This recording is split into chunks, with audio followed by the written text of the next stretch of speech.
Ashy. Hey crafters, Brandy here. My partner Donnie and I have been working for months on this huge project that I wanted to share with you guys. So we were recently at our local fish store. Shout out to World's Underwater, by the way. Shout out. They had a killer deal on a 110-gallon tank. So we thought we would kind of try to do something extra special with it once we got it home.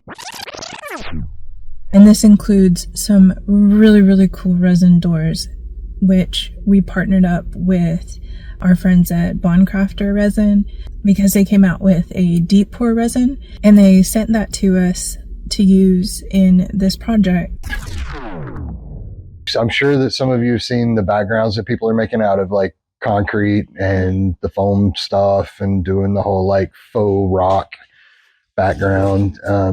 We got foam! So before we get the tank set up, we're going to go ahead and cover the outside of it, attempt to cover the outside of it with the whole foam fake rock. Foam!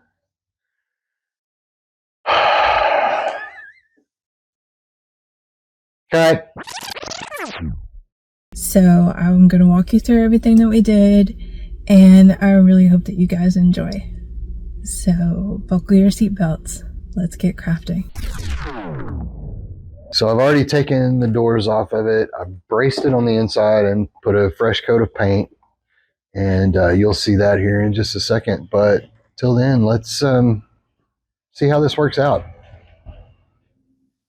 Do this! Do this.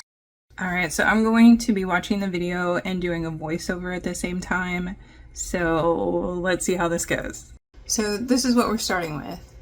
This is just an old cabinet that we purchased it with the 110-gallon tank, which I'm going to show you here in a minute. And Donnie had already taken the doors off so that we could do the resin project that we're going to show you. And we didn't get a picture of it before we took the doors off, so I'm really sorry about that. I really wish we would have, and so, yeah, it is what it is. So, he's really been into fish tanks for a couple of years now. They call it aquascaping, where you use like live plants in with the fish. And he has seen online on YouTube where people have taken foam and they've kind of turned it into like a rock landscape in their fish tanks. And so we thought that was a really cool idea to use on this cabinet. That way we could turn the outside of the cabinet into like a really cool like rock, water, plant, like the Rainforest Cafe sort of thing, that sort of scene. So he went and bought these big things of foam, and we're sitting here just trying to decide on how we want to put it on the outside of the cabinet. We weren't quite sure how to attach it. He was thinking using caulk, and I was thinking maybe adding some like spray glue would help, which the spray glue didn't do anything at all. The caulk held it to a degree, but there were some pieces that were falling off, so in the end we ended up like reinforcing some of the pieces with nails. And this is the first time we've done anything like this, so it really is just kind of figure it out as we go sort of thing. But we did watch some YouTube videos on how other people were doing their aquascaping stuff with the foam to kind of get an idea of what to do. So something that we didn't record is after we got all this foam put on, we ended up, well, I say we, but Donnie for the most part, he got chicken wire because we're going to end up using concrete over the foam, but the concrete needs something stable to fit into. And here I'm showing you a picture of, we used Quickcrete, and you just mix it up with water. So as you can see, we had put that wire over, and then the concrete's able to be pushed inside of there and stabilize it. So that was the beginning of our process for starting this cabinet, and it was actually a lot of fun. It reminded me of sculpting. I remember when I was a kid and we had art class, like one of my favorite parts was when we got to sculpt. And I don't remember anything that I made. I know it's one of those, you make a project for your parents and you hand it to them and they're like, oh, you did such a good job, when it's really just like all lumpy and not too fabulous, but it makes you feel good. But I know I always enjoyed using the clay. So on here, we were just trying to make it look like rocks. And one of the things that Donnie wanted to do was put like little crevices to make it look like water had been running through there. And water always runs in like a certain direction. So we were trying to make everything like go in the one direction. But it was more like the sculpting it with your hands that I really enjoyed that part. But we tackled both sides of it, and then little strips along the top of the cabinet, and then little strips along the base of the cabinet, and then one in between. And the idea for what we're going to do with the doors, because the doors is going to be the resin project. So what we decided we're going to do with the doors is create sort of like a water flow that goes through the middle of it. And this cabinet is naturally wood, so after we figure out how we want it cut, Donnie's going to take and sand all the paint off of it to show all the wood. That way we can put a stain over it and then connect the pieces back together into like the wood on the sides with the resin pour in the middle that has like a really pretty, just a blue watery tint. I thought about doing like, you know how like the ocean foam that you could do? I thought about doing that for this, but we kind of wanted to keep it more of like a river look than a like ocean or waterfall, because we did think about the whole waterfall thing, but we did decide against doing the ocean spray kind of foamy look, even though I do need more practice on that one. That one's kind of a more difficult one to get. But this was a really awesome project to do, though. This was the first time that I've ever done any like wood with the resin.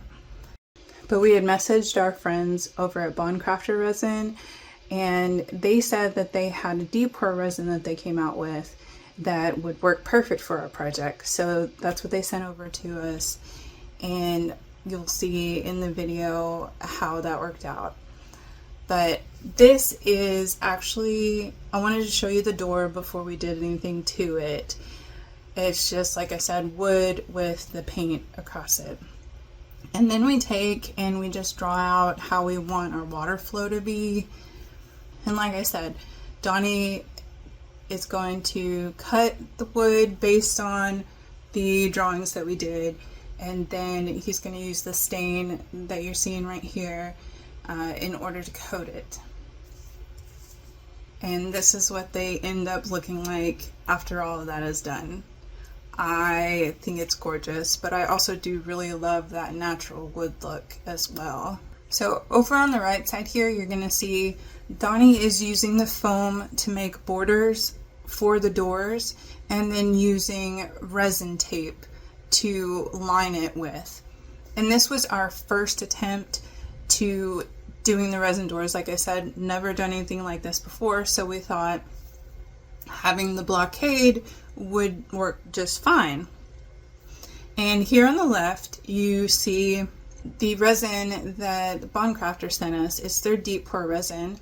It comes with the gloves, the stirrers, and it comes with 2 bottles of part A and 1 bottle of part B, because this is a 2-to-1 ratio where you're adding 2 parts A to 1 part B.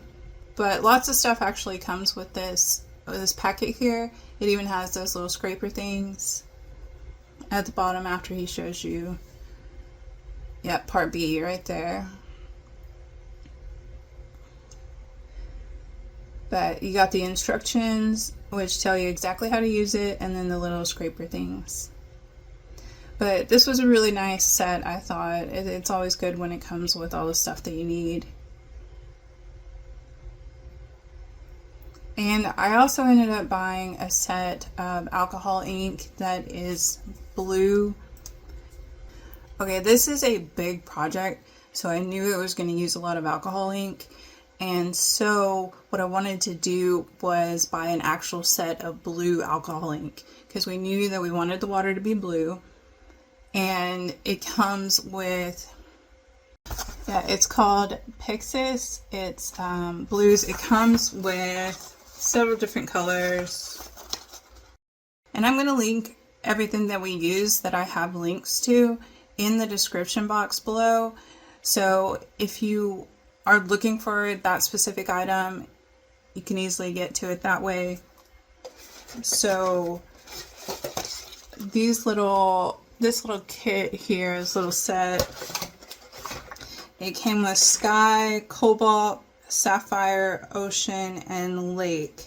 But yeah, they have lots of colors that kind of range from like a green blue up to a really dark blue.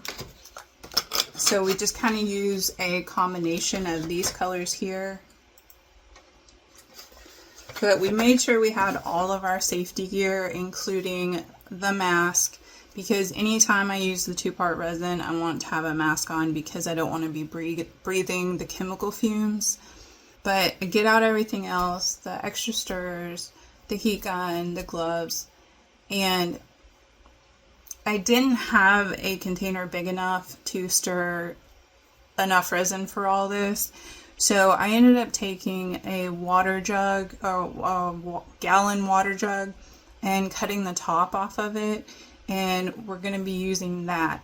We're still going to use the measuring cups to measure it, but we're going to pour the measuring cups into the water jug. And I do have the little alcohol wipes out too. I get those alcohol wipes from Dollar Store, the Dollar Tree, because they're really wet, which is awesome for cleaning your supplies off. So I do really like those. I do not have a link for those, but you know, get what you can from the Dollar Store, get it cheap. But yeah, we start mixing all these colors, and we're going for just a really pretty blue color. It does look more green whenever it is wet. We never got like the blue color we desired when we were mixing it, but when it dried, it did dry a really pretty blue. Okay, so this one did mess up quite a bit. Like I said, this was our first try at it. And what we didn't realize was that the wood was going to end up floating. So you'll see here we start to put rocks on top trying to hold it down. And it's also kind of leaking over the edge, so we're trying to stop that as well. And then I realized, oh, well, we don't want the rocks getting resin on them and sticking to the wood. So we'll end up grabbing them and adding the resin tape to them here in a minute.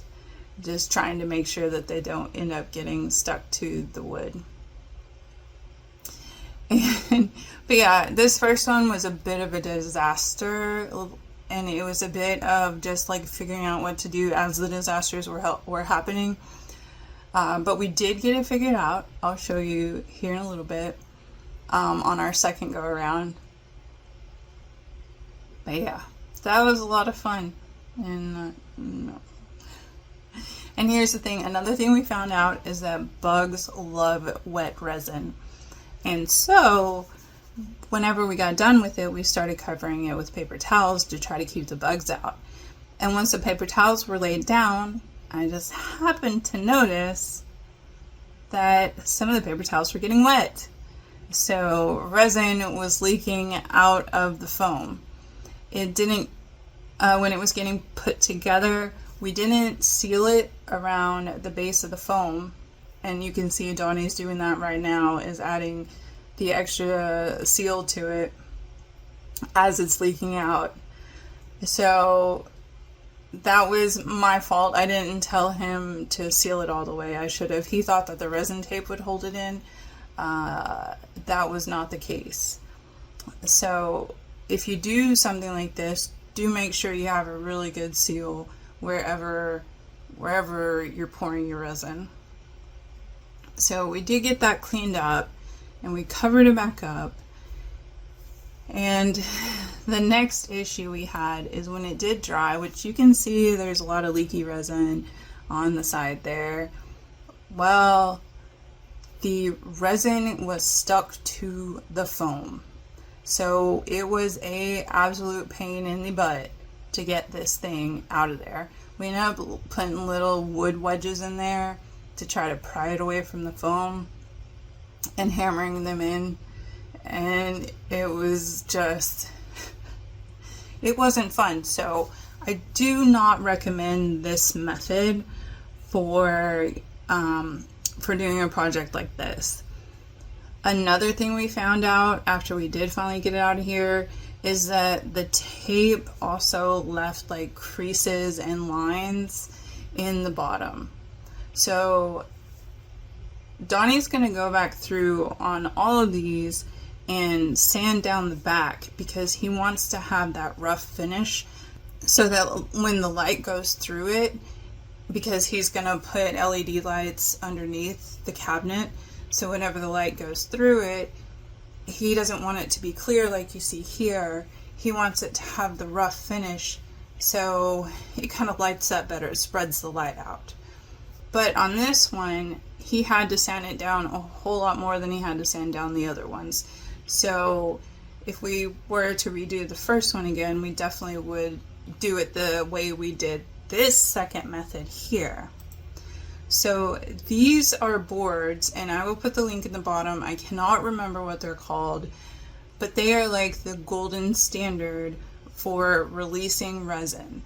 So it will not stick to these at all. And these are large. He ended up buying 2 of them, and they're really large, so we were able to fit the door on one piece, no problem at all. And so here we are just repeating the same process. So on the edges we still use the foam and we use the tape along the edges, but on the base you can see we have this board, and he also used the silicone caulk to stick the wood down so it's not going to come back up. And for some reason I lost the footage. I don't know what happened to it, but I lost the footage of us taking it out of here. But just take my word for it, it just slipped right off. It was real easy, just pop. Yeah, here it's dry. See how blue that ended up being compared to when we poured it. It was more of like a green tone. So it just came out absolutely gorgeous. Now moving back over to the cabinet, here we go. The concrete's all dry. And Donnie had gone back through and used like a darker natural looking brown to paint the rest of it that didn't have the concrete on it. And our next step is to actually paint the concrete to look more like rock. So as you can see here, we are just using like the little acrylic indoor outdoor little paints. You know, they're like $1.50 a piece. They've probably gone up since I last thought about them. But we're doing this method that we saw on YouTube. We were looking up how to make like model rocks look natural, you know.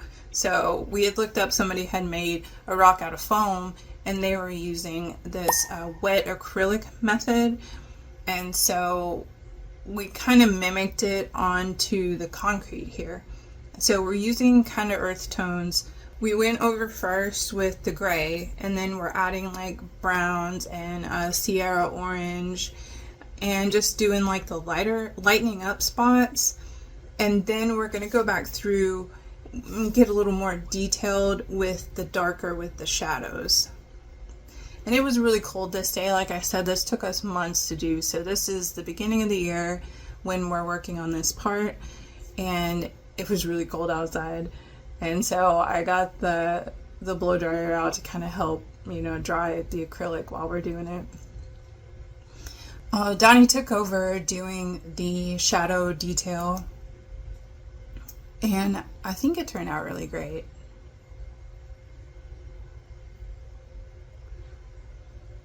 We can both be a bit of perfectionist, and it kind of shows in this work here.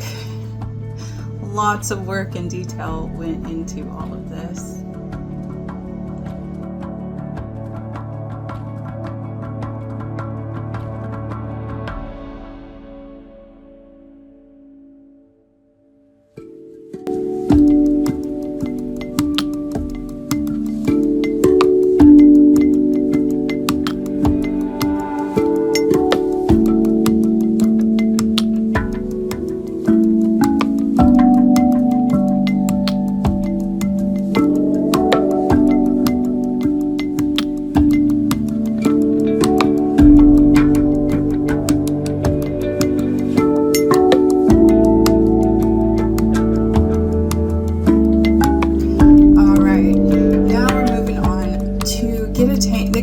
Cycling a tank is getting a tank ready for the fish to actually go into it, and Donnie wanted to get that process started as soon as possible.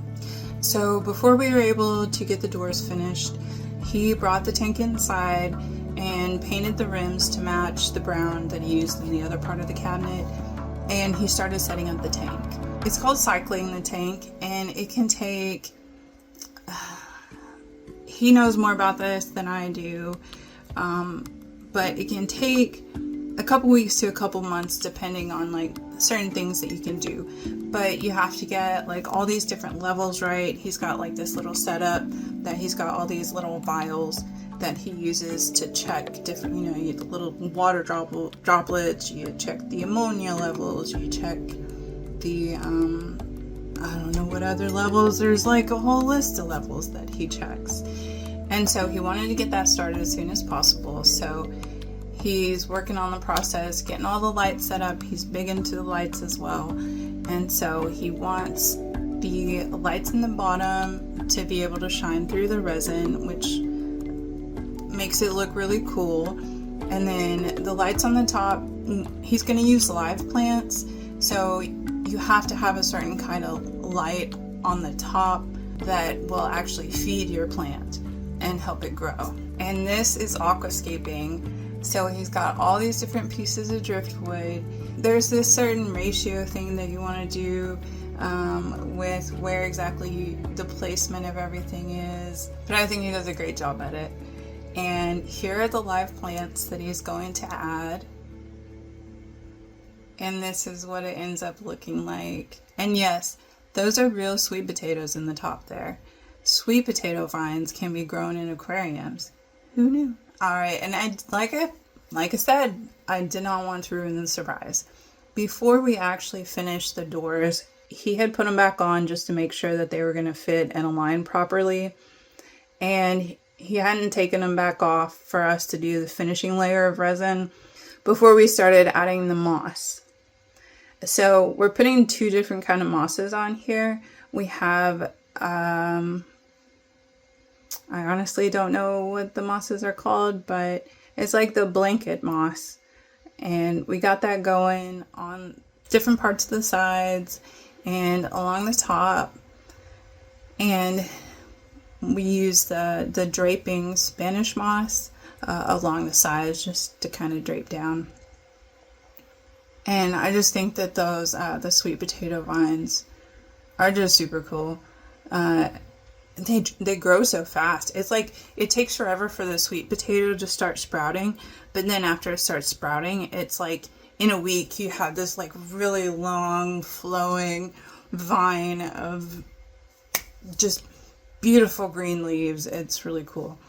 So we are just using super glue to put the moss on here. And another, I noticed, so one of the things we wanted is, like I said, make it look like water is flowing. So I thought adding UV resin, like I I added just a tint of the blue color because you can't use a lot of color in UV resin, but I used just a tint and I add that to the sides, like where I think the water is going to be like dripping and like puddling just a little bit. And you'll see at the end of the video, because I'm going to do a close-up of everything, you'll see it just shimmering, and it's really cool. It came out, I thought it was just a really cool touch here. And what I also like about this time lapse is that you can see all the fish in there swimming around. And the snails. We got snails. And I'll tell you what, my favorite fish are the plecos, or plecotomus is what we call it. I'm sure it's pronounced something else, but we have a blue-eyed lemon bristlenose pleco in this tank. His name is Waffles. He was our first not brown pleco that we had gotten. And we also got a little, she's called a super red, but she's like a really bright orange, dark orange pleco. Her name is Pancake, and they have had babies, and it's so weird because their babies came out like brown with like yellow spots and stripes on their tails. You wouldn't have ever thought. You wouldn't. But yeah, those are my favorite, are the plecos. The snails are pretty cool too, because what they'll do is they'll climb up the tank and then they'll just like nosedive off to the bottom. Okay, so here is the last step we're doing here.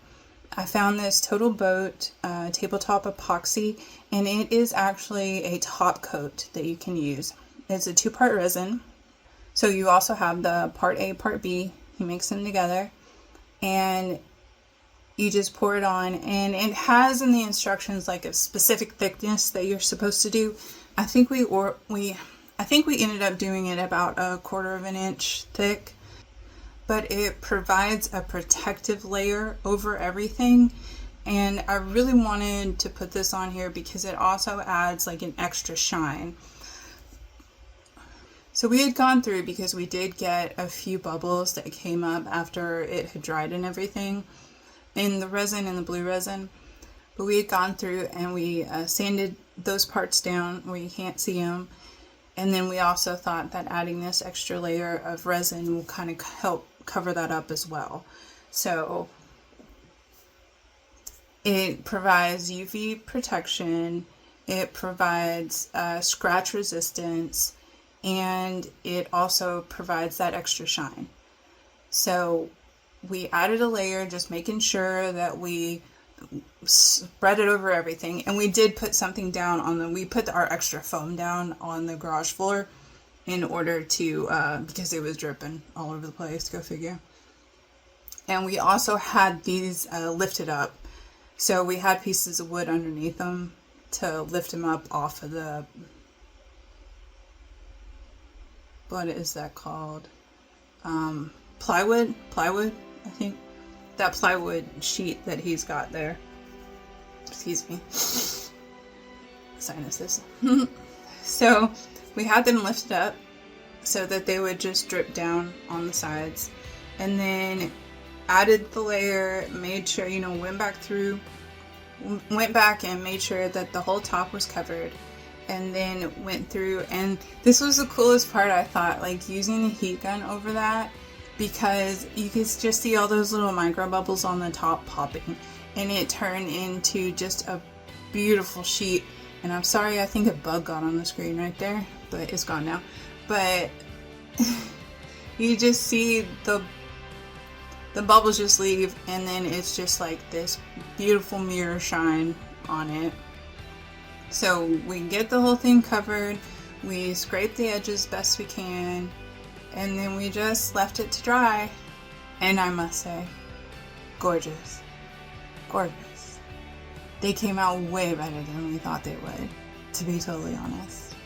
I knew they were going to look good, but oh my goodness, these are so cool.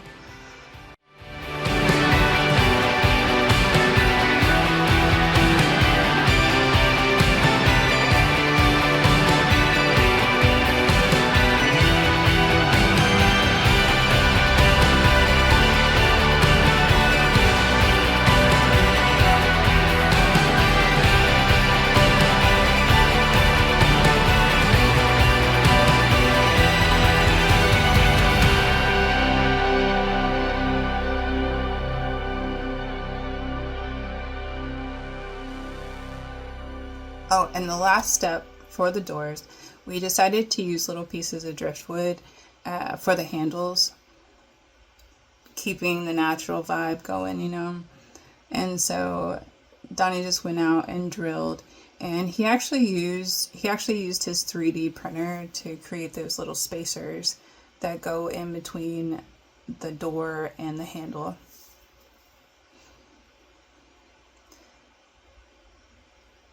He hasn't had a 3D printer for very long, but that thing is pretty awesome. It's really awesome.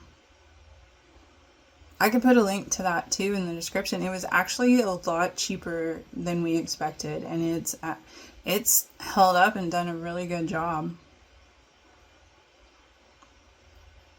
Alright, here's the finished product. This is exciting. And we really need to move that picture up that is behind it. We have yet to do that, but I want it to not be level with the tank. And we will move it like a foot above the tank. But here is the finished results. Just look at how gorgeous that light goes through the back of it. Through the back of those doors.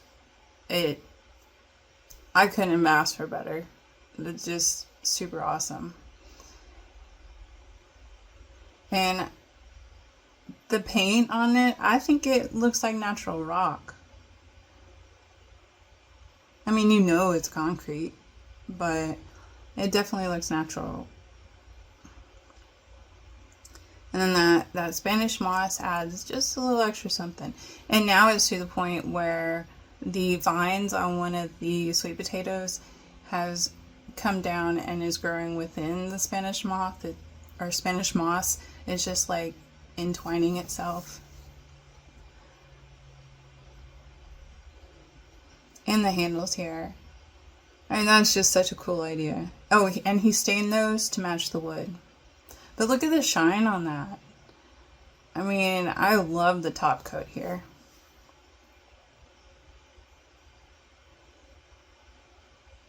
Donnie did have to sand the wood down a lot, but it turned out really good. Oh, and here, you ready for it? You ready for it? Come on, come on. All right, here, see the glistening? See the glistening? Oh, that's the UV resin there. It looks like water. I was very happy with that result there too. That adds just like that little extra something. That is just too cool how it glistens like that. And we do have a yoga mat on the base here. Just so it's not, the cabinet's not directly on the floor. This thing is heavy. It's really heavy. Lots of cement. Yeah, there's the sweet potato vine. And all of our little fishies. Well, thank you guys so much for joining us in this. I hope you enjoyed it. And if you have any thoughts, like what is your favorite fish? That would be awesome to know. I'll put it in the description below. If you have any questions on some of the stuff we did and I just didn't explain it well enough, put that in the comments. I will respond. And just let me know what you guys think. Thanks so much, and we will see you on the next one. Bye.